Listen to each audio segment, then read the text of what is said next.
ఛత్తీస్గఢ్ ఉప ముఖ్యమంత్రి అండ్ హోంశాఖ మంత్రి సైతం కూడా హిడ్మా ఇంటికి వెళ్ళి ఒక రిక్వెస్ట్ కూడా చేయడం జరిగింది. వాళ్ళ అమ్మను సైతం కూడా ఒక మెసేజ్ కూడా హిడ్మాకి పంపడం జరిగింది. సో లొంగిపోండి అని చెప్పేసి కూడా. సో ఆ మొత్తం టోటల్ ఎపిసోడ్ని ఏ విధంగా చూస్తారు?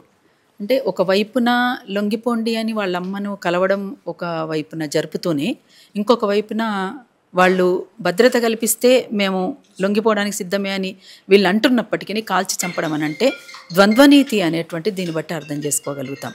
ఇది యుద్ధనీతి కాదు, ద్వంద్వనీతి అనేటువంటిది చాలా స్పష్టం అవుతుంది.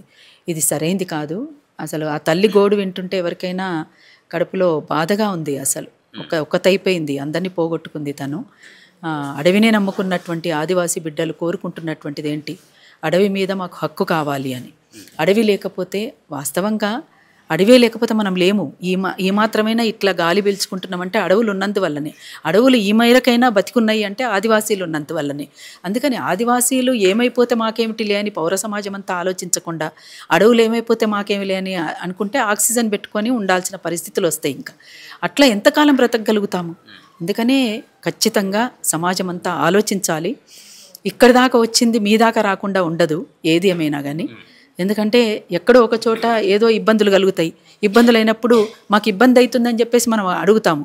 అడిగినప్పుడు అక్కడి నుంచి సమాధానం ఏముంటుంది? ఇగో ఈ రకమైనటువంటి సమాధానమే ఉంటుంది.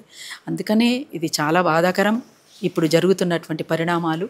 ఈ పరిణామాలు మరిన్ని పునరావృతం కాకుండా ఉండాలని అందరూ ఆకాంక్షించినట్టుగానే మేము కూడా ఆకాంక్షిస్తున్నాం.